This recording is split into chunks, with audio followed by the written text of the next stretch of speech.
Welcome back, ladies and gentlemen, to WCS EU Challenger. We are still here at the Blizzard Arena in Burbank, California, ready to bring you guys more action from WCS EU Challenger.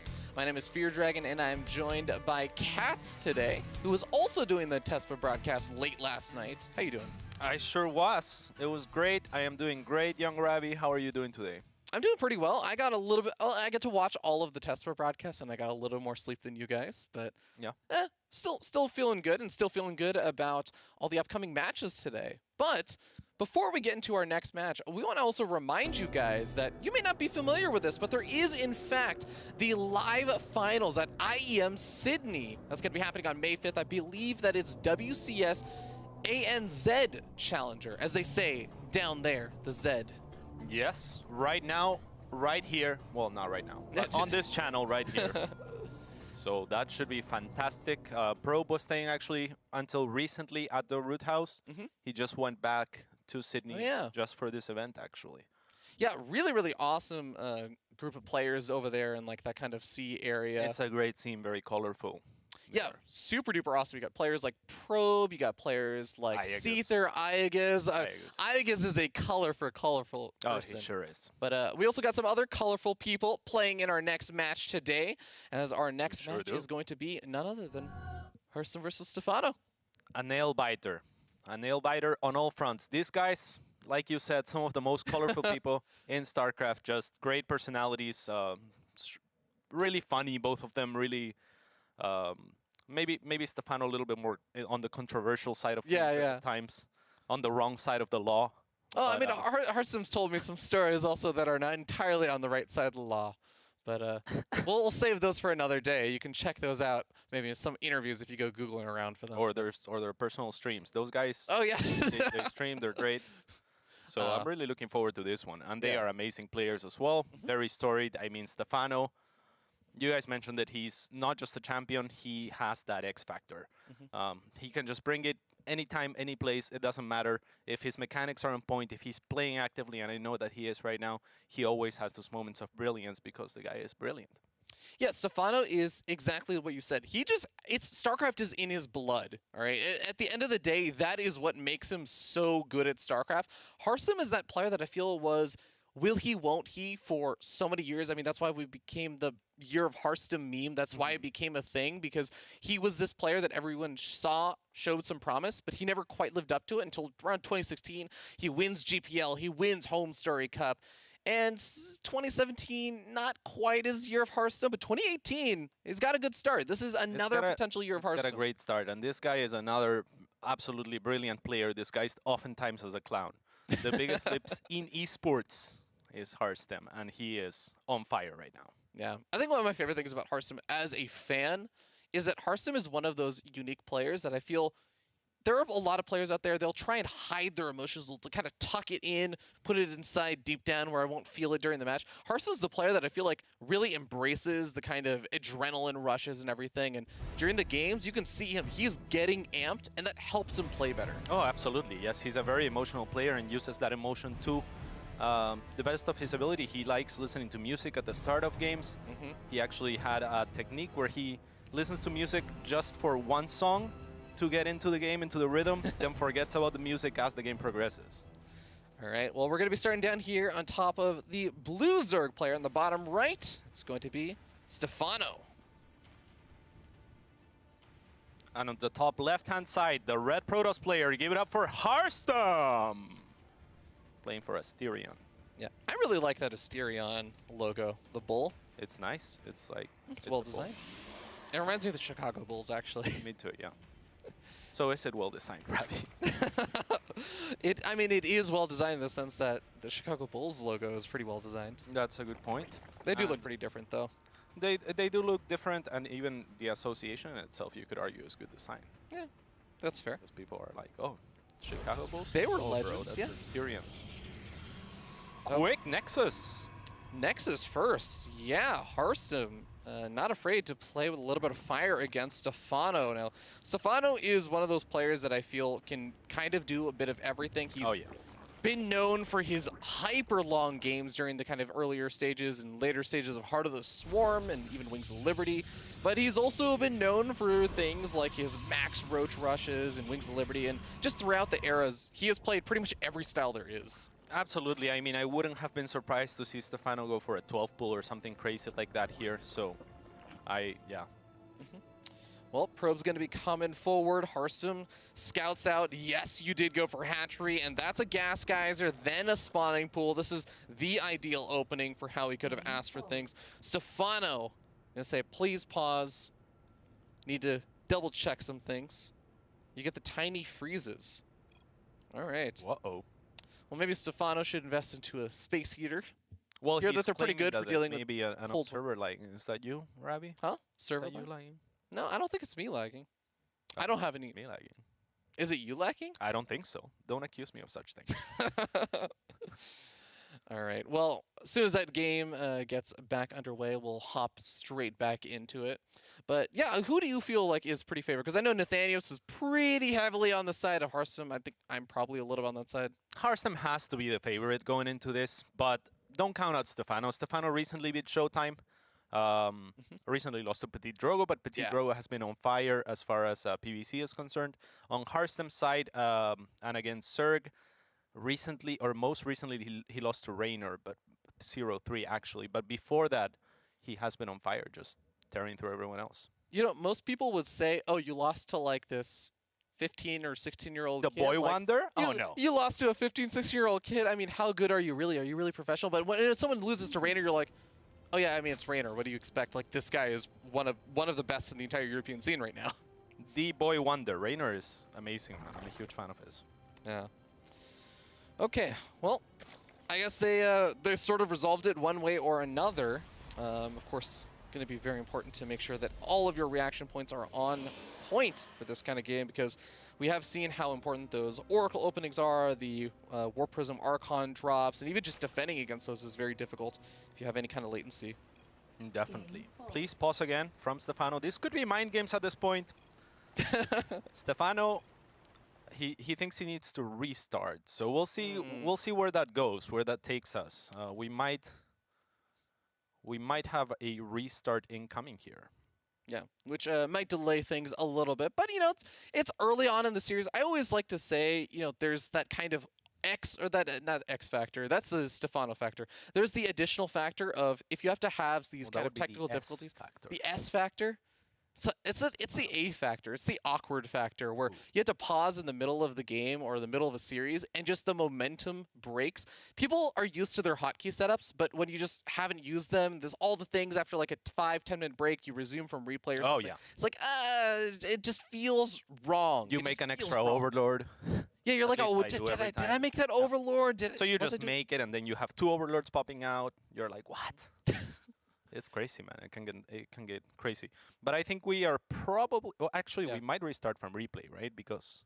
Yeah, that's what I would assume oftentimes. I mean, we're early on enough that I wouldn't bat an eye if we didn't. But here's the thing. Harstem opened up with a Nexus first, and that is, I think, went something. unpunished. It is something. Yeah. So we might just have to jump back into that game. That said, there's not much tech that has been revealed or anything like that. It's just bare bones opening, but the fact of the matter is that there was a Nexus first opening. There wasn't an early pull. That's a slight advantage to the Nexus first player, right? Like, one of the disadvantages of Nexus first would be pretty much an auto loss against something like a 12 pull. Yeah, and with that Nexus first, Harstem's going to, of course, as everyone would expect, get a little bit of that economic advantage. But I have seen some Zerg players attempt to even just, maybe not on the super early side with the hatch gas pool opening, it's hard to punish too much. But we have seen some Zerg players kind of say, immediately, like, okay, your tech is going to be just a little bit further delayed. Maybe I can kind of sneak in there at the exact perfect time. We used to see a lot of the Overlord drops before Overlord drops got moved to layer tech around that. I'm glad you touched on that, because that makes things a lot more difficult for Zerg to apply early on pressure. So I feel like a lot of Zergs are having, even the most aggressive Zergs are having to adapt a lot in terms of how they approach the matchup. So, you know, you basically have to bust the wall. Busting a Protoss wall now with shield batteries, with, you know, it's just Sentry, if they choose to get one, it's just very difficult. Yeah, you're really relying on the Protoss player not really even knowing that you're trying to go for something like that, because as soon as they have any kind of indication that something is coming on the way, boom, all the shield batteries start coming down, the extra pylons, the extra defenses, the sentry you were talking about. It becomes a whole different world. Yeah. Nathanius was actually talking about Nidus de la Worm. I love Nidus de la Worm. He had me on that one. Just the worst Spanish. This is not terrible, right? It's pretty terrible, but that's what Worm of the Nidus, right? Well, yes, but la is usually used for female. Well, how do you know nice worms are male? Worm, Nidus, the worm. Well, worms are male. Like, I know worms aren't male so much as, like words in Spanish end with an O or an A. Right. So worms end with an O. Worm, gusano. It ends with an O. Therefore, you use the male. What if I'm a female that has a name that ends with an O? You would be a female.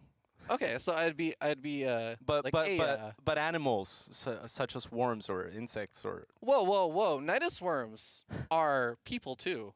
Okay. I suppose so. In some instances, you could actually I guess they aren't because no, they're living creatures. I mean, they're as much people as they don't cost supply. So. But okay, I think we are gonna get ready to hop into this game soon.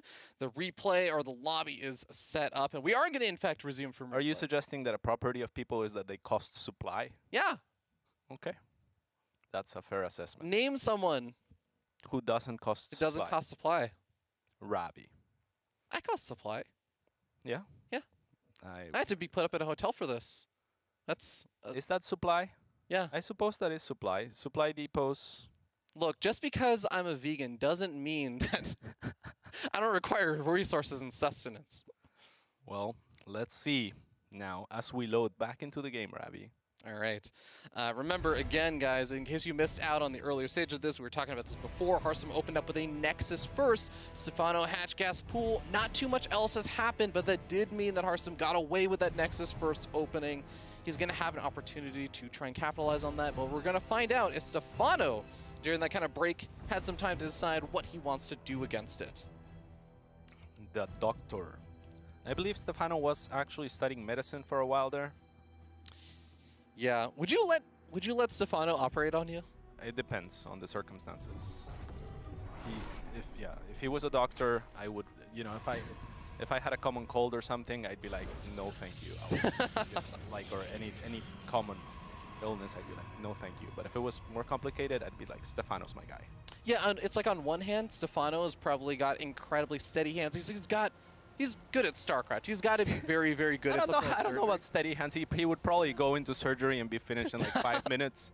It's like, what are all these extra things that you're doing? It's like, oh, I'm just, like keeping my hands warm. It's like, by like cutting me in extra places? Yeah, that is no good. Yeah.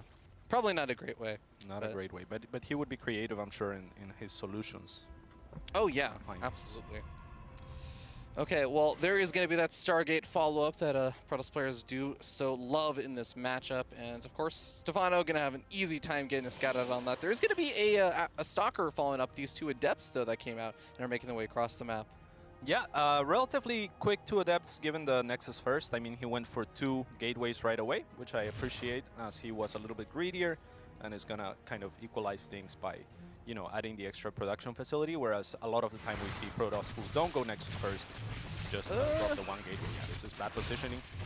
Yeah, and also a little bit of miscontrol on the target firing of drones, so he even goes after 2 separate lings, doesn't quite get as many kills as he could have, and ends up losing both of those Adepts. It's actually a kind of I don't want to say a huge deal, but it is a little bit upsetting because you really hope to get more value out of those Adepts. Absolutely. At the same time, he did open with a Nexus first, so I don't think he's fully relying on the damage that they were going to do. But that was a little bit unfortunate, like you said. I mean, there was a circling trapped in between both Adepts that gives it additional surface area. So all of a sudden, instead of having like 1 or 2 circlings attacking one of the Adepts, you have 3. And on the other side, it gets surrounded by another 3. And that's, ideally, if both Adepts, if both Shades are just right next to each other and there's no room for that extra circling or 2, game changer. Okay, Ling's poking forward. Not finding too much. They find the Stalker, they find the Adept, and Harstem is actually going to go out and try and meet some of these Lings, just poking forward as he tries to keep them busy, and he moves in with the Oracle. There are Spore Crawlers down in both the main base and the Natural. Quick reactions here by Stephano. Will end up losing a drone, plus the cost of those spores.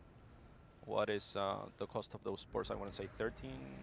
No, it's 8. Oh, you're trying to do math on stream, Cats. This is a rookie move, man. I'm pretty sure it's 18 resources that he loses per spore cancel there. So kind of like almost an extra drone. Yeah. Okay, and of course, Harstem getting up that third base around 5 minutes. This is a pretty reasonable time. I mean, the Nexus first, of course, you can maybe get it up even a little bit faster, but 5 minutes is a really pretty standard time to get up a potentially late third. At the same time, he's going for very fast tech, so Harstem is kind of spreading himself fairly thin here. I would be kind of worried if Stephano was to push out anytime soon, and we see Stephano is getting the roach speed and starting to get some roaches. However, there is also an Evo chamber in production, and this could spell good news for Harstem, in that oftentimes, you know, the Zerg player will forge his timing attack around this Evo chamber, around the upgrades. Yeah, so it doesn't seem as though there's... Oh, Harstem! Okay, there we go. Archons and the War Prism not quite agreeing on how they're going to move forward, but he does load them up. He's going to move forward. He does go over some of the creep tumors as well, though, so Stephano should be very well prepared for this. He's got a couple of lings and these roaches in position. He's trying to split up these roaches to minimize the AoE DPS of these Archons, and I gotta say, it's not doing too bad. It's not doing too bad in sustaining damage, but that's 3 roaches for nothing. I mean, that's 100 resources per roach. If you want to look at it that way, it's the equivalent of killing pretty much 6 drones, right? So yeah, it's not bad in that they were soaking up a lot of damage, but it's bad in that it was only 3 roaches attacking at a time, so the Archons had no problem in sustaining damage at the same time from just 3 roaches. Yeah, the rest of the roaches weren't there, so we didn't quite have the DPS to push them back so soon as he probably would have liked to, but okay, 4th base comes down. Harstem gets a full scout out on this, even throws down the Revelation on a couple of these units, including the one of the roaches and one of the queens, so he should have a decent idea of where these roaches are standing for most of the time. Yeah, Harstem will also be aware of the evolution chamber and the Hydralisk Den, and after picking off some roaches, he has to be feeling confident about his tech routes here. Because he was teching very quickly to Storm, he was putting on some harassment while expanding extremely fast, building up his immortal count. I very much like his position, and that's mostly because Stephano is not going to take advantage. It's not going to be able to take advantage of any of these timings that might punish him on one front or the other, right? Like, I feel like Harstem's build is overall fairly greedy in that he kind of went in a few different ways, different tried to take a few different advantages. Yeah, I think what you said before really encapsulated it. He was spreading himself kind of thin in a lot of ways, but it doesn't seem like he's getting punished quite yet because Stephano's sort of doing the same thing. He got up his Infestation Pit, he's getting up his Hive, he's getting up a Spire, he's getting up a Lurker Den. Yes. He is effectively also going down every single possible tech path right now. That is an excellent point to make. His creep spread is on point, as it has been for the last many years for Stephano. Yeah, pretty difficult to get to Stephano's level of play without some good creep spread as a Zerg player. Oh, absolutely. Well, the Hive Tech's going to be finishing up soon, as well as that Lurker Den, as well as the Spire. What is going to be the actual unit choice that he goes for? He has the Roaches out and some Hydras. I think he's maybe looking to defend with Lurkers until he can get Broodlords out potentially, as he's getting the Spire to be timed out with the Hive. So there we go and see the Lurkers. We also see the 4th base of Stephano prioritizing the gas, which makes a lot of sense when you look at the amount of tech that he's taking. Actually just saturated the minerals as well, up to 80 workers. Well, Harstem's going to have something to say about that as he tries to move in, but a lot of the Hydras come forward very quickly as Stephano's in a pretty defensive position. Both these players have been pretty defensive, with Harstem just kind of little bits and pieces of attacks from the War Prism or the Oracle to poke forward. War Prism. Oh, Stephano gets a bit of extra damage done just because he waits until he's at point-blank range before attacking and giving Harstem that notification. Yeah, an uncharacteristic mistake by Stephano there, not to pull back the Lurkers to allow the Hydras to have the most area there to all attack at once. Okay, well, it does seem like Stephano's trying to move a bit further forward, but he's going to have a hard time with so many Immortals and so many Archons. This was a very greedy move out. by Stephano, and the reason being, he was moving off of creep. Maybe he misclicked because he wasn't paying attention right away, it seemed, right? Like, because when you see the Protoss army, you have Lurkers. Those have a burrow time, you gotta pull back. Now he's lost a couple of Lurkers, and his setup is to get to Broodlords. That's his goal. He's never going to kill Harstem with this army, so... I think he might have to try and at least do something to it, because he is losing a lot of his army, but he's also going to be losing one of these newer bases. He can afford to maybe lose one of these bases, but he cannot afford to lose two of them. I mean, Harstem smells blood, and, you know, like I said, he just picked off a few units. That's going to be further encouragement for Harstem to just push in and potentially try to end before the Broodlord. That storm blanketing the army of Stephano. He just has nothing left anymore, Cats. His army supply is there, but it's all in production, and it's half Zerglings. The Broodlords are on the way, but he's already losing the base, and the Broodlords are right behind it. Yeah, so the Broodlords will pop out, but not before that base is taken. Excellent timing attack there by Harstem, exploiting... and I love, by the way, when you say it's Zerglings, right? There's barely any Archons left. And the Zerglings are not just the fastest unit in the game, they're also the fastest unit to build in the game, which means Zerglings hit the battle faster than anything that's not a warped-in unit right in your face. Yeah, there are already Tempests coming out, but like you said, those Lings so effective, and they get a huge wraparound on a lot of those Immortals, so only 3 are left over at the end of the day. All of the High Templars went down, all of the Zealots, I mean, all of the ground units went down for Harstem outside of these 3 Immortals. He's got a few left back at home, but now he's really just relying on the Tempests to clean up these Broodlords. These Hydras were very ambitious, though. These Hydras are Stephano's AoE. You normally want to park the regular move command on these Immortals, he loses 3 of them without even fighting. Yeah, a crucial mistake. Now, Stephano's attack is also kind of on a timer, much like Harstem's was by the Broodlords. There's Tempest popping out. I love what Harstem is doing right now. He's saying, okay, you push in there, I will push somewhere else because I can't fight that army with Zealots. And, you know, the minerals are not going to do me much good. So now the Tempests are out. And this is what I was talking about earlier. The Hydralisks were attacking in front of the Broodlords. I understand the sense of urgency in trying to get to the buildings faster, trying to do damage faster because of that timer, but the Hydras are so valuable because now there's no anti-air. And that means the Broodlords will get cleaned out. And Harstem has already expanded towards his 4th, so this is not the end of the world for him. Yeah, Harstem loses a lot of valuable units and loses one of his bases, but like you said, he still has that other base that he can mine from, whereas Stephano is only just now getting up his other base that he lost earlier on. He's trying to retake the far top right-hand side base, and there's still some Zealot run-bys moving around here and there. Harstem not getting too much more damage on, but I do feel like Stephano, he was able to keep all of his Broodlords alive during all of that. He maybe lost 1 or 2 to the Tempest, I think. Take a look. Yeah, just 1 Broodlord lost during all of that. And I still feel like he was able to kill off a lot of really valuable units. He certainly was, and those Broodlords getting away is surprising, to say the least. I mean, he had the Tempests. It's not like Broodlords get a bonus on creep. So for Harstem to not chase those Broodlords, he has to feel like he's still very much in this game without killing the Broodlords, because otherwise you just want to take the risk, right? If there's no units behind the Broodlords on creep, like Hydras that we see now, but may have not been there in time, it's a gamble that if you feel behind, you know, I would take personally.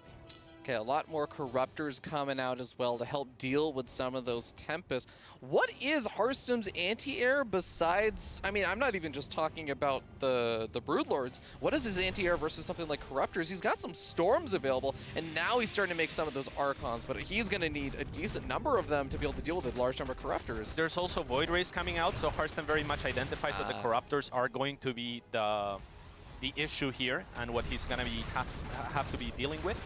Another good revelation. These are very important because the Tempests have a very long range, but they don't have the vision to back it up. And so Revelation plus Tempest is a great combo. As you say it, we end up seeing these Tempests getting some pot shots off on those Broodlords that are poached a little bit too far forward. A lot of the Hydras and Lurkers moved on to the right-hand side to help deal with some of these Zealots that somehow managed to survive. So one of them even still low on hit points, but they do get taken out. Harstem gonna lose his sort of presence on the map now, as I don't know, does he even have his War Prism still alive? Doesn't look like it, no. Doesn't look like it, and that just speaks to the pressure that Stephano has been putting on. I mean, ideally, in StarCraft in general, you want to be trading actions on the other side of the map. You want to threaten a counterattack, especially with Protoss and the warping mechanic. The later it gets, the more dangerous it gets with added-on gateways and whatnot. So yes, that's something that he's going to have to look into and, you know, do sooner rather than later. Okay, Broodlord's poking forward, trying to go after a photon cannon. The shield battery keeping it alive.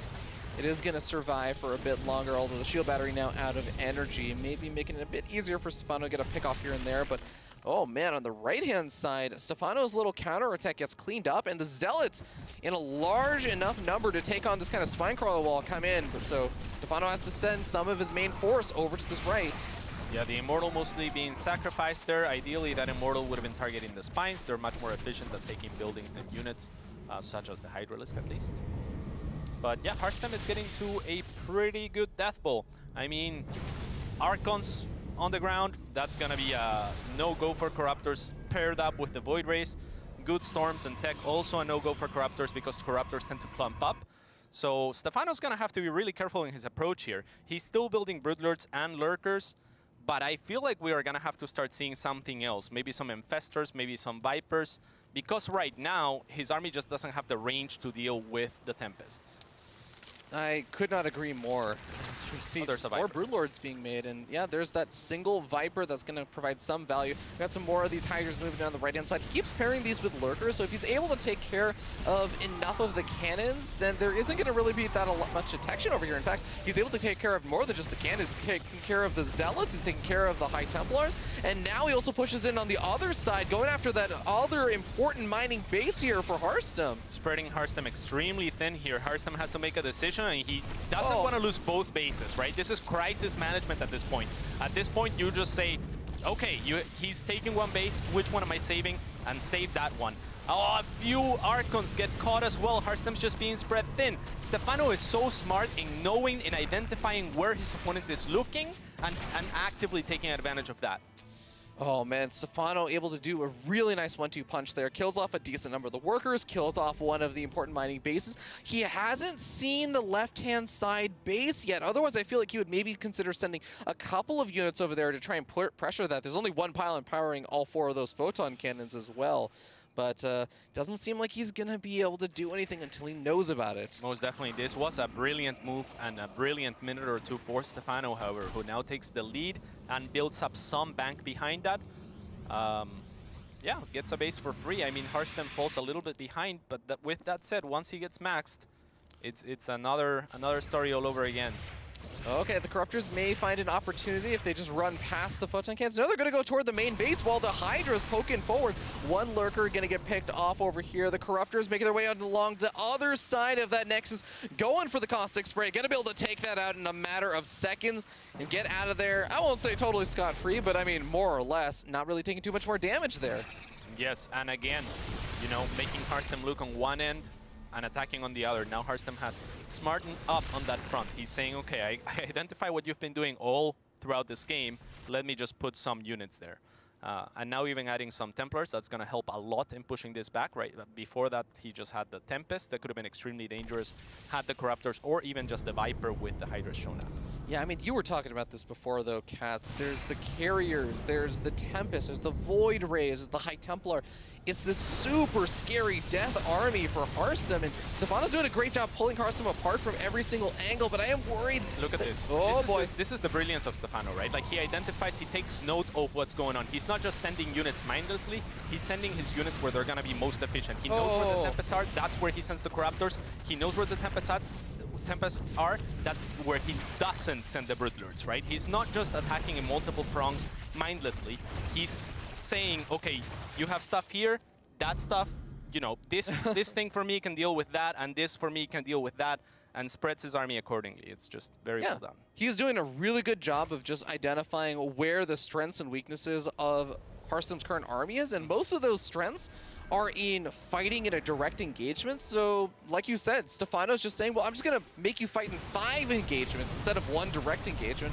And he ends up being able to split up his army a little bit better. And now he tries to push in, but he's moving into a Spore Crawler, not a Spore Crawler wall, but a couple of Spore Crawlers that are delaying things. It takes time for Harstem to get this damage done. This is kind of desperation city for Harstem at this point. I mean, he's at the lowest supply he has been in the last few minutes, and yet he's choosing to move out with this. Now, there is recall available, I believe, so that is his one saving grace. It will push Stephano back, and that is something that gains him some space to establish his bases. Sometimes, oftentimes, attack is the best defense. And actually, if he can take this hatch, that is really great nice for him. Yeah, that's gas income, and we see Stephano continuing to prioritize that gas income. Picking off some of these Broodlords that are a little too far forward as well. Those guys are slow. He will take down the mothership. Okay. So that is big for Stephano. However, a few Broodlords going down there. And Harstem still could turn around. I mean, if he identifies... Yeah, this is the game that Stephano was playing earlier, right? Like, if you identify your opponent's not looking somewhere, you might just have to make a move for it, especially if you're falling behind. Oh, the Corruptors trying to engage versus this. The Void Rays activate their prismatic alignment, just decimating him, but... Yeah, he's not... I think it's too late to recall at this point. All those units will likely fall.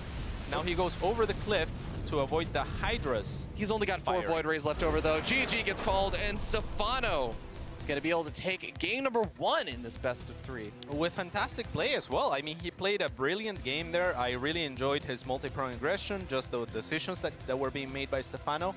And Harstem is no slouch by any means, but these are 2 late-game giants. Yeah. They both played that late game really, really well. I was honestly, if I'm going to be totally frank here, I was a little bit skeptical of Stephano. I mean, I should never be skeptical of Stephano, but I was thinking, you know, he has all of these units, but it seems like as the carrier count is growing, is Stephano going to have trouble with this direct engagement? But no, he just says, I don't need a direct engagement. I'm just going to pull you apart, like you said, from so many different sides. And Harstem, who'd been playing so well the entire time, just wasn't able to make it work in that situation. And that's just the thing. Stephano wasn't just pulling Harstem apart with this. He wasn't just saying, okay, let's trade blows. He was like, oh, your rib is hurt, bro. You know, Drop the guard, go for the head. Very tactical, yeah. Just identifying where the weaknesses were, like you were saying, where the units were situated that he didn't want to face, right? He knows where the Tempests are, he knows where the Void Rays are. Where the Void Rays are not, that's where he'll send his Corruptors. Where the Tempests are, that's where he will not send his Broodlords, right? It was just really, really well done by Stephano. And it's so difficult as the Protoss player if you don't have really good vision of your opponent's army at all times.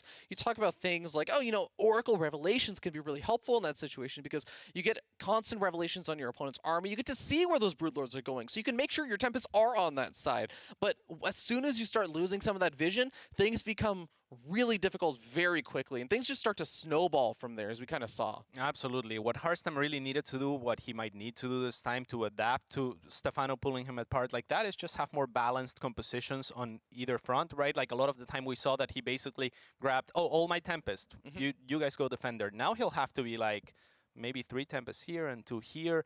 Mostly Arc units like Archons that are multi-purpose units. No matter what you throw at the Archons, they're gonna do all right. Right, maybe bearing the Broodlords. Templar 2 here, Templar 2 on the other end, right? Whereas right now it felt like he had no Templars on one side, or he had all the Immortals on one side, or all the Tempests on one side, and Stephano was just pulling him apart like that. Yeah, I even feel as though there was that point in the in that game where before it got into the point where Stephano was attacking from so many different angles, Harstem had lost his third base is a third base location, and he went for this big counterattack, and a lot was pinned on making that happen and getting something done there because he had that army supply. Stephano was trying to remax and get up some stuff. Stephano ended up losing one of his hatcheries, but on the retreat, Harstem ended up losing all of his High Templars. He lost all but 3 of his Immortals. He lost all the rest of his ground army. He lost so many valuable units there. I really do feel like even before we get into the late game defensive capabilities, Harstem needs to make sure that he's super well prepared in those kind of situations. Be like, okay, just got to think, I got to recall here. I've done enough damage to be able to identify that because it's not easy to do. Yeah, I would like to go back. Do you think he could have recalled? Do you think he had the time? Because I'm not exactly sure. Like I would suggest, right, if you can recall, definitely do so. But I don't remember thinking it was a mistake not to recall. So there, you know, it might have been. You might be right. Yeah. In any case, yes, what you're saying is very true. The Broodlords were really strong of a counter attack because now at that point it was Harstem first on the attack, exploiting a timing attack. Then it was Stephano exploiting a timing attack up until the Tempests came out. And I think that was a crucial point in the game as well, from Harstem not to chase the Broodlords of Stephano into creep. That is a scary thing to do as Protoss, but when you've sustained that much damage, you have to take some gambles. Indeed. Well, we're getting ready to go into game number 2. Of course, Harstem and Stephano. Stephano still sitting up 1-0 in this best of 3. interested to see where things are going to go. Because you were talking about this before, Cats, where Harstem went for the Nexus first in game number 1. And guess what, Cats? He is looking to do it again. Stephano is the kind of player, though, that is not afraid to do something like an early pool opening, though. I think both of these players probably have reads on each other. We talked about Stephano and how he could do just about anything, but he is a macro beast, and I think that after watching last game, he must feel very confident in his late game, in his ability to pull his opponent apart. With that said, this map not quite as good as the last as far as pulling apart your opponent. There's going to be the inside base. There's going to be less of a path. There's going to be more chokes for things like Storm defensively. So, I mean, if they take it to the late game, advantages for the map as far as macro is just that the map is pretty big. There's a lot of expansions, right? So from that perspective, all right. But Harstem's going to have a much easier time securing 5 bases without getting pulled apart. Yeah, this is just a really great macro map in general. It's a reason why we end up seeing a lot of Terran players going for mech on this map, just because it's so easy to defend all of those different bases. Even if you have a bit more spread out of bases, like when you get up to like 5 bases, your army can usually just defend from multiple different choke points, like you said, utilizing those choke points and the kind of higher tech army, which we definitely saw Harstem kind of having in that last game, especially with things like Storm, make it a lot easier to defend. So I agree. I wouldn't be too surprised to see players taken to that macro stage. Stephano, we'll see how he decides to play this out, because like you also said, it's a bit harder to make that same sort of style work on this map. This is true, but Stephano looked confident and he looked strong, so I wouldn't be surprised to see something very similar. Now, he is 1 game up and he is Stephano. I also wouldn't be surprised to see something like a Nidus or something, just, you know, to try to end the series right here and right now. As if I were Harstem, I would be considering the mistakes that I've made, because they were kind of glaring. Not to say that they were, you know, that he played bad. He played great. It was just Stephano's brilliance is... you know, the guy just plays like no one else. I mean, he may not be the best player in the world, but he is one of the smartest. He was one of the best players in the world, and I feel like just that alone, being able to get to that level, just requires a very particular kind of person. Stephano has that kind of unique trait. It's, you know... He's a mad genius. It's Stephano versus Kiwikaki was the battle of the mad scientists, I felt like. He is just a legend at this point. He is someone that will go down in StarCraft history, you know, 15, 20 years from now when we have StarCraft 3. You know, maybe 40 years from now when we have StarCraft 4. We'll still be talking about Stephano. StarCraft 4 in 40 years, Ravi? Really? That's... Soon TM, man. Soon TM. I mean, I want to say a little bit earlier than that, right? 40 years we got to wait for StarCraft 4? Well, don't worry. We'll have some expansions, I'm sure. We better. All right, well, we got our Robo and Twilight Council coming down from Harstem, which is worth noting because he didn't get this. Oh, no, he did get the Stargate this game. I missed it. Okay, well, Stargate coming out. Never mind. Everything looking pretty normal, but the Stalker going down at the front is a little bit painful because guess what? There's no Adept over here to help back this up. There's a second Adept now popping out that'll eventually take care of these. Oh, this is a mistake by Harstem. Not only showing the Oracle, okay, at least he didn't activate it, but showing the Oracle there, maybe just as a preventive measure, thinking that there's more of a flood coming from Stephano. Stephano has very early spores, also forced potentially by the Oracle, I'm sure he was aware of. But yeah, I really like this Oracle openings now. Prior to the patch, there was a lot of Phoenix into Oracle openings, and we talked about this in previous casts. I feel like that's a little bit outdated because the Phoenix doesn't serve as big a purpose in clearing the Overlord because the Overlords can't drop anymore, right? So they're not that big a threat. You can deal with them later. In making the Oracle earlier, you're forcing spores earlier at the very least. So mining time is lost, right? Mining time is relevant even from 1, 2, or 3 drones as we see here being made into spores. So if that's 1 minute, you know, that's a good 150 minerals or so. All right, well, Hydrogen. Extra to the cost. Yeah. Hydrogen and Evolution Chamber popping down here for Stephano. He's going to have a good answer to the Oracle, as well as also just kind of any early mid-game army. If there's that War Prism Archon drop that is popping out here, Stephano should be able to push it back and also deal some good damage to the War Prism too. Yeah, can we look at the main of Harstem? Is he chrono boosting the Salad? No, he's not charged. There was an Overlord there, and I think that's why he wasn't chrono boosting it. Now, this is speaking to his intent, obviously, so it's not any sort of a fact or anything close to it. But not chrono boosting, that's one of the hardest buildings to see if it's actually upgrading anything or not.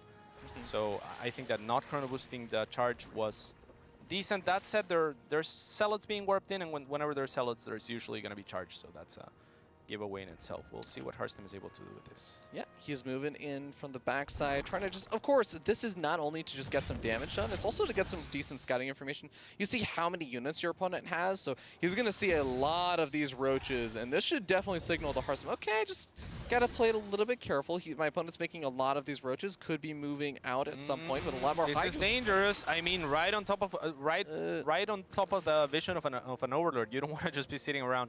Harstem needs to be a little bit careful. Oh man, one of those Archons is so low on shields right now. Very low on shields is all that they're made of. Okay, well, Stephano, remember, this is a lot of units to be making on just 58 workers at this stage in the game when you're getting up your 4th base and everything. It's not exactly all in by any means. I don't want to imply anything like that, but Stephano really is powering up a lot of units. Certainly. I think he was expecting a bigger attack, maybe haven't seen the amount of gateways from Harstem or something like that. Harstem decides that's a lot of units in turn. So Harstem, that's not to say that Harstem wasn't planning to maybe go or commit to a bigger attack, but gauges that Stephano has enough units that, you know, maybe it's time to add production instead. Maybe it's time to look to take a 4th soon, and there we go. Okay, and there is going to be, of course, the 4th of Stephano finishing up. Harstem, like you said, taking his own 4th base. And we got the Lurker Den coming out once again from Stephano. Infestation Pit following it up closely behind to get up into that Hive Tech and probably go for a similar play as we've been seeing the Zerg players go for today. Both him and Laser just kind of saying, yeah, let me get up the Lurkers to defend until I get up those Broodlords. And once I have those Broodlords, then I can start pushing forward. Absolutely. The Lurkers still have some potential for damage or containing. We actually saw Stephano attempted that to an extent, but he got caught in the middle of the map, and that was a huge mistake. So I wouldn't be surprised if he just sits back this time. Okay, we got really quick fleet beacon coming up this time for Harstem. Did he see something with the No, he hasn't actually spotted anything out technically, but he does seem to have a good sense about it. I believe he saw the Hive, didn't he? I don't know that he did. Oh. No, he's just seen the lair. Oh. He hasn't seen the infestation pit or anything. Okay. Oh, did the Lurker... No, Lurker didn't get canceled? No, there it is. It was just being weird. Oh, yeah, okay. All right, well, Warp Prism loads up for Zealots. We got Stephano trying to poke forward, just trying to threaten a little bit. This is a very small number of roaches, though, compared to the high-tech army of Harstem. So it's not expected to get a ton of damage done, but just to occupy Harstem, look for any kind of openings that he might have. Yeah, I mean, it forces out, for example, a couple of warped-in Zealots, right? They're not necessarily useless, but maybe he wouldn't have warped in those Zealots at the attack or the aggression option. Okay, well, Harstem spots out a couple of drop Overlords. Wonder what those are going to be used for exactly. He might just go for a bit of a drop in the main base, but sometimes you see some players loading up some Queens or something, getting a little bit cheeky and putting on a bit more aggression than the Protoss player would maybe expect. Yeah, I do love Harstem's position this game in that he has advanced his tech tree very fast. I love this. I am a huge fan and proponent of Lurker drops. I feel like we don't see them often enough. They are so difficult to deal with Ravi because if you don't have cannons in every base and you only have, say, 1 or 2 observers, or even if you have 3 observers, you have to pull them from wherever you are. This is brilliant by Harstem, by the way. He's going to meet a few Hydras, but they are no opposition for the Zealots. Those Hydras go for the Warp Prism and will actually get it. I was almost going to question Stephano, but why would I ever do that? Oh my god, and this is actually a really awkward time to move in, Cats, because 3 carriers are about to pop out. I think 3 carriers are... Yeah, but okay, the observers. Now what Stephano needs to do here is spread those Lurkers, because the vision, especially upon seeing just 1 cannon here, you drop 2 Lurkers where there's no cannon, then go to the next base, drop another couple of Lurkers where there's no cannon, and so on and so forth. But he actually drops on top of the cannon, and that's an issue. Yeah, one of those Lurkers is going to go down. He identifies where the Lurker drop is going, instantly goes for the Revelation. Is there an observer out? Because the 3rd Lurker drop and a push coming out. Yeah, the push is going to be very important that Harstem was able to scout that out. He's also able to deal with both of these Lurkers without really losing too much, but does he have enough over on this side? He's got a lot of Storms to work with, 4 full energy High Templars, but unfortunately they need the beef in front of them. Another carrier on its way out, but a lot of these workers are already starting to go down. Yes, absolutely, and Revelation on all the Lurkers. Let's not forget 6 of those Lurkers were loaded in, and now that they've been dealt with, Stephano choosing to push in kind of at his weakest, right? Because you just used 6 Lurkers that are not with your army, and they got shut down. Now, I thought and I think that they would have had the potential to do something had the first 2 Lurkers maybe not dropped on the range of the cannon, right? If you drop them a little bit to the left, and then drop the other one, and then have the other 2 Overlords drop 2 Lurkers at each base, it becomes infinitely more difficult to deal with. But here, Harstem realistically just had to deal with 1 Lurker drop, right? So the Revelation was plenty, and then he gathers his army in time to just defend. Stephano, upon seeing those Lurkers not work, I think he should have just pulled back. Yeah, a couple of Zealots going for a bit of a run by to maybe get some damage on, but also take care of Stephano's little attack that was prepared in the bottom left. These carriers, a recall is in place. A recall is in place. A recall is still in place. Okay, a recall no longer in place. Those carriers are likely to go down. But no, they go to the Storms. Yeah, I mean, the Storms are going to defend them for a little bit, but those Corruptors are still going to go kind of uncontested. They can go in. A couple of Stalkers warped in for now. They're looking for spawning carriers right there. These Zealots are doing wonders for Harstem, however. Yeah, well, actually, really nice control over here from Stephano. He's hold positioning these drones so the Zealots can't do any damage, and they're kind of derping around. Very well done. Corruptors getting picked off by the carriers. Never an ideal situation, but the carrier count is still only at 4. If he gets up to the 5 and 6 that are in production now, that's worth even just a small number of Corruptors is no longer enough to deal with I feel like carriers. Harstem needs to leave some units at his base. Stephano will be looking for these openings. If he sees, okay, and the Stalkers are going back to the main. If he sees, you know, the Stalkers not being there, it's likely that he just moves in, snipes a carrier, goes back. That said, there's only 1 Stargate, I believe, at the main. The other ones are at the 3rd, I believe. Yeah, I actually really like that. Spreading out your Stargates is something a lot of Press players don't do. They tend to clump them all up together, but it kind of becomes a one critical point of failure. If your opponent catches you off guard or the Corruptors move in, then it's, oh, you know, you lose one of your, or you lose all of your Stargates, as opposed to now, maybe you lose one of your bases, but you only lose 1 Stargate, and you still have that additional carrier production. Yeah, at the same time, that is the base that is most vulnerable. So maybe putting it at the main or the 3rd might have been a better idea. I'm not sure as to what the reasoning is for putting it over there. But that, if you were to lose that base, that's the first base that you lose, and all of a sudden you haven't just lost the Nexus, but also the Stargate, etc., etc. All right, another Overlord drop loaded up with 2 of these Lurkers in each one of them. But the Warp Prism walked straight past that Overlord, so Harstem is already preparing for it. He's got a couple of these Stalkers. Oh, an empty Overlord going to come in at the same time that the Hydras move into the bottom left. Yeah, that is a lot of Hydras, and this is what we were talking about. Harstem really needs to set up defenses on some fronts where he has some of everything at maybe 2 different fronts. And that said, this map will be a lot easier to defend. And we're starting to see that already because he's been able to deal with the Overlord drops, he's been able to deal with the attack at the bottom left, and he's able to continue that pressure by keeping that Warp Prism alive. Now, the Zealots are going to have a hard time with so many Spine Crawlers over here, but even just being able to get across the map and maybe kill off a Queen or something, send these Zealots around, just be annoying, is a lot more valuable than just being pinned up in your own base. Yeah, I mean, in this case, they didn't really do anything. Yeah. But normally, I definitely agree with you. I think that Stephano has just been really, really good at putting spines.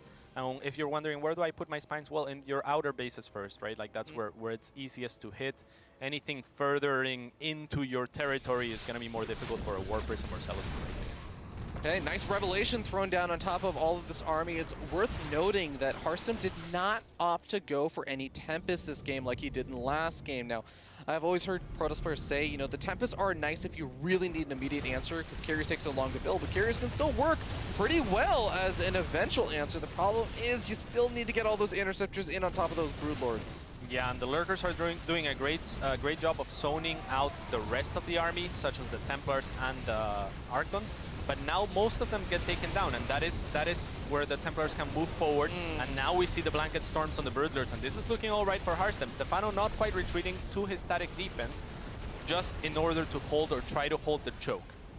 Yeah, Harstem is losing a lot of units to the Lurker drops, so they managed to make their way in during that attack. Nasty. This is what I was talking about. This is what I like to see with Lurkers.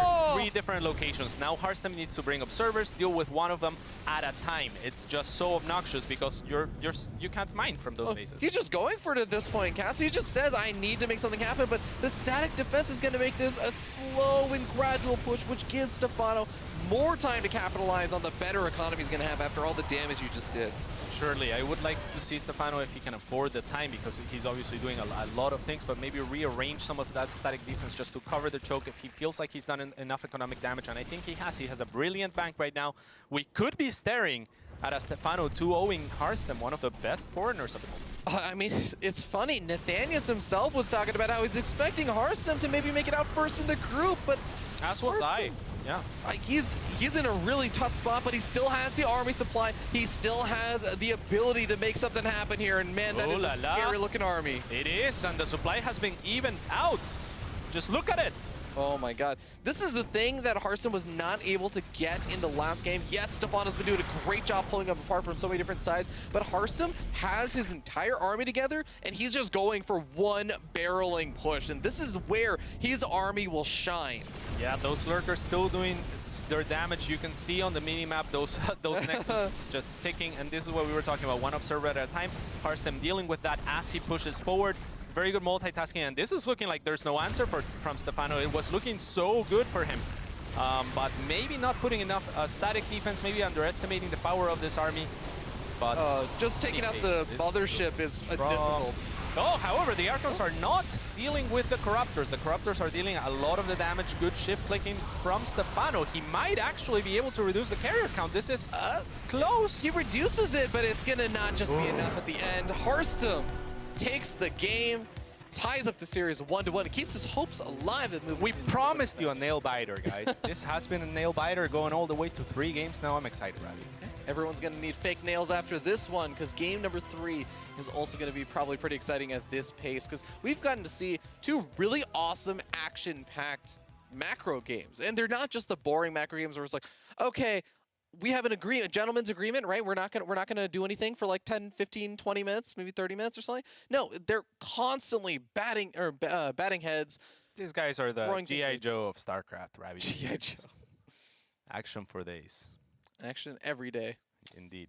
So should be a wonderful third game. I thought Stephano was gonna close it there. Man, he was maxed against Harstem with 160-ish supply, and Stephano had a 2K bank. That's 4,000 or so resources to remax, to reinforce, and it was looking good for him, man. But Harstem, he just, the power of will. Yeah, you know, it's Pro just yelled and like started jumping, and you know, it's funny because it's not quite a base trade in that situation, because it was Lurker drops. Like, it wasn't the main army or anything of Stephano going into Harstem's bases and doing things. But it's kind of that base trade situation where one player feels like they're in the middle of the map. And they just say, I just have to go for it. I just have to go for it, and I have the better army.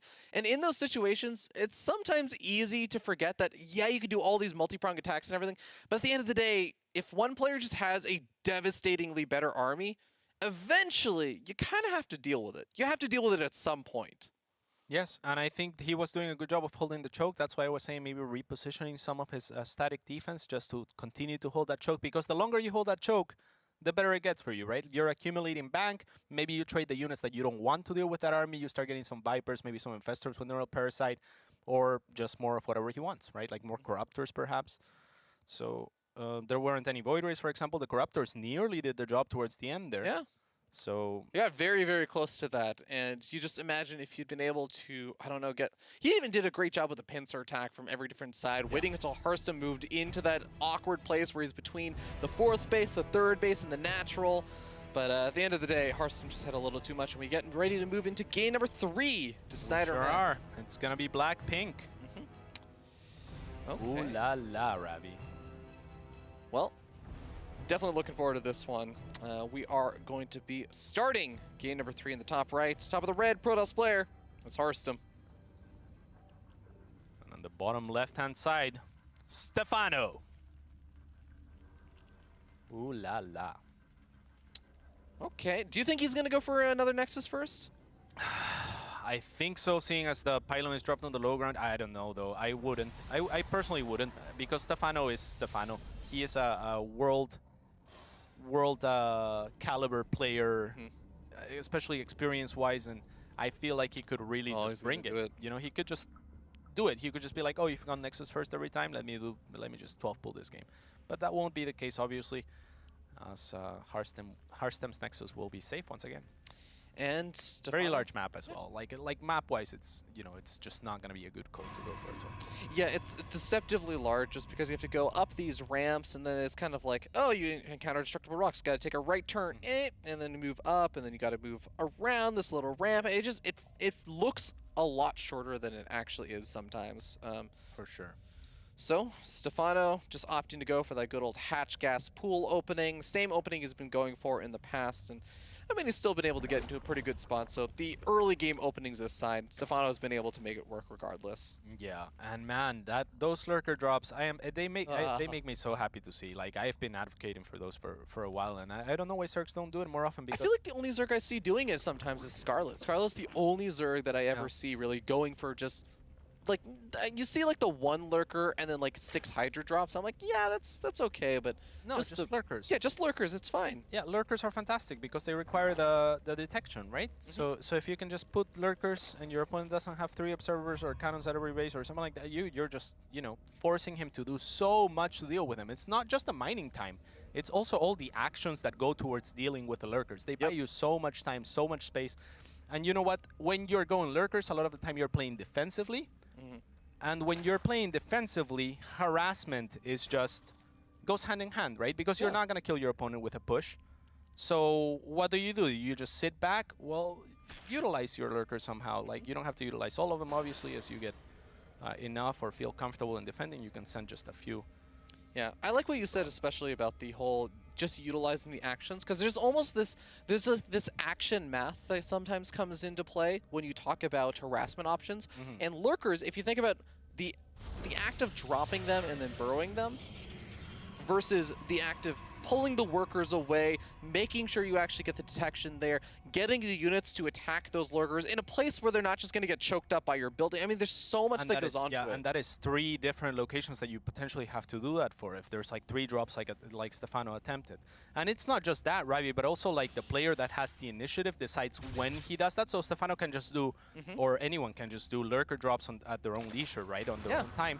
So the actions that it takes to load the lurkers, all of that is almost nothing because you do it whenever you can. Right? Yeah. Whereas the Protoss player will be put on a timer to deal with it right away. So it's like you decide also when they have to deal with it, and that's a huge power. Yeah, you pick the most convenient time for you and the most inconvenient time possible for your opponent. Yes. That's why I always like going in with Dark Templars and just saying, you know what, each Dark Templar is going to a mineral line, and I'll check in the replay how many kills they get. And then they scan and you blink away, Ravi. Oh yeah, that's what I do. I'm sure sometimes. I'm not SOS. I'm not that good. Right.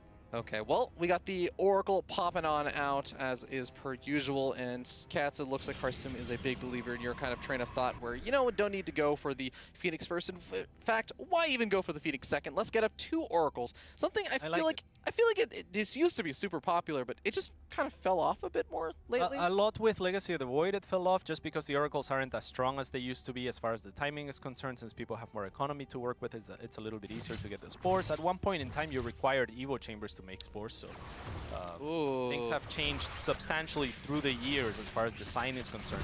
This third base, though, looking a little bit vulnerable. The Pylon is eating up a lot of this Ling DPS. The second Oracle is just going to eat Lings up. He's going to get the Pylon, I guess, and he's not going to be able to even get the other Adept, so... As soon as you notice the Oracle as a Zerg player, and I think this is what Stephano would have done had he noticed the Oracle right away, you run away because the Oracle actually takes energy to activate, right? The Pulsar. Yeah.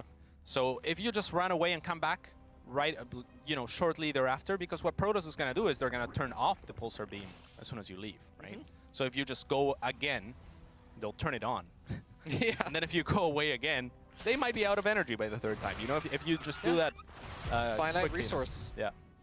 And it looks like Stephano was maybe just a little busy dealing with the other Oracle that was across the map. And speaking of which, both of the Oracles now joining forces, try and get some scouting information and maybe some damage done. He gets the Revelation off in the main base to see.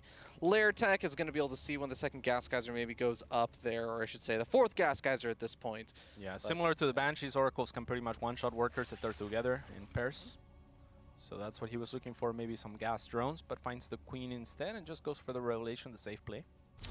Yeah, we got Charge coming out, as well as an Immortal or two being made. A couple of the gateways being added on. Since Harstem has that third base economy, he can start powering up. And he's powering up a little bit more slowly than we've seen a lot of pros players today, just because he doesn't quite have, say, the Templar Archive starting up before his third base and everything. So he may still have the opportunity to do something with some Archons and a War Prism, but it seems a lot more likely he's going to be moving forward with a big gateway army. Absolutely. Who do you think is going to take this one? Oh, this is looking really good for Stephano as he finds the depths, the sentry, and now he's going to force out a couple of Zealots to be warped in. These Zealots don't even have charges yet, and Immortal is going to get caught. Are you kidding me, Cats? Hydra's moving forward. Is Stephano about to claim this game with this massive flood? I mean, Harstem is behind in supply. Stephano has the positional advantage here. This cannon is all for nothing, and GG. Wow. Oh.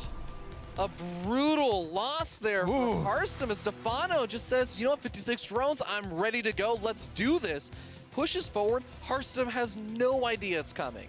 Yeah, so Stephano relying to damage with that attack. Harstem with his units a little bit caught off position, right? Like, and when you say that it's not just that they died, it's where they were situated. They were just out in the open where the links got the surround right away. Even if the sentries were quick enough to force field, then you've wasted your force fields, right? Whereas if the units are tucked in between the Nexus and a pylon or something like that, the Zerglings have no surface area, and then maybe you stand a chance with your reinforcements or your units being pulled back to defend. That's a really, really tough situation because, yeah, again, it's like you said, it becomes so difficult in that position where you lose all these valuable units. And remember, he had so fast too. He had 6 gateways or so that were about to finish up, and another 5 or 10 seconds after those lings came in and got the surround. If he has those units, even if they don't survive the entire duration of the fight, if they survive even 10, 15 more seconds, the big round of 7, 8 more gateway units come in. You have the Oracles popping back. You have the Immortal reinforcing when there is a buffer for the Immortal, as opposed to no buffer for the Immortal and just dying right away, right? So those Zealots being tucked in also means that the sentries don't need to waste the energy. So then you have force fields to continue to stall against the Hydras. It's just everything changes in StarCraft with so little required. It's just a game of details. And it's just goes to show you that how good someone like Stephano is at seizing those opportunities. At this level of play, these players you can't make mistakes because your opponents will find them and they will punish them. And Stephano really just showing and earning himself a spot in that winner's match. In a brilliant series, nothing to take away from Harstem. I think he's looking great, but man, Stephano coming with a bang, with a surprise. He could take a laser too. Yeah, that's a really, really good question. Laser has been beast in CVC though. Yeah, man, this is such a tough situation to call, and I'm trying to like wrap my head around, okay, we might see this kind of situation where Stephano versus a laser is coming up in that winner's match, but first we are going to be going into the loser's match, and even this one, I didn't even consider really to be the most likely outcome, so I was thinking like, oh, what's going to happen here? But it's going to be PvC all day, but we're going to have a PvP between Mana and Harstem, actually. Mana versus Harstem. Both of these players world class, or I should say at least top of the world class for Protoss players. Creme de la crop. Creme de la crop of the WCS circuit. Hopefully Todd is not in chat. Yeah, we're going to be going into Mana versus Harstem next, followed by a laser versus Stephano. We'll see you guys with more WCS EU Challenger. Hells yeah. This poor town has seen its share of trial.